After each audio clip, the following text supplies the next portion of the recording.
Sometimes you think you're alone in your car, but if you look closely in the rearview mirror, you'll notice someone's looking at you. In September 2015, Laura Bennett, a nurse returning from a night shift in the Nevada desert, experienced what she describes as the scariest 17 minutes of her life. That night, there were barely any cars passing on the highway. It was 2:03 a.m. After leaving the hospital, Laura received a notification on her phone.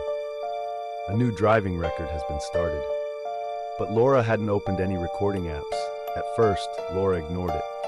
A few minutes after she got in the car, started it and drove off, the car radio turned on by itself. There was a blank frequency, followed by a whispered voice. "Who's in the right seat?"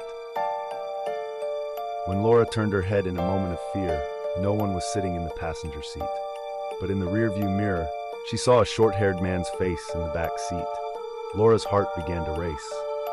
That face remained motionless in the back seat as the car sped along.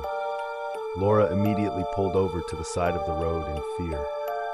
When she looked in the rearview mirror again, there was no one in the seat, but her phone was still recording.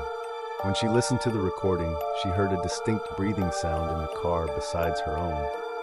One was her own breathing. The other was deeper, muffled, and regular, as if someone behind her was breathing at the same time. Laura pulled over in panic and fear. She walked to the nearest residential area to get help. A truck driver found Laura walking down the road. Later, Laura called 911. When the police arrived, her car's ignition was on, its headlights were on, and the doors were locked. But the window in the back seat was open.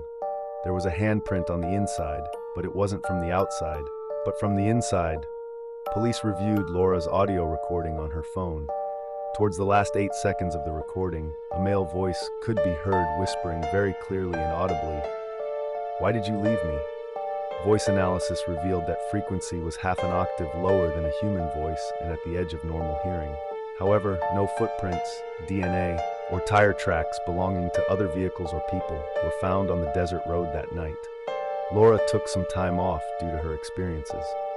2 weeks later, Laura returned to work, but every night at 2:03 a.m., she received the same notification on her phone. New driving record started. But she no longer had a car. She had sold it after the incident. Sometimes you think you're alone in your car, but if you look closely in the rearview mirror, you'll notice someone looking at you. Laura never looked directly into a mirror again.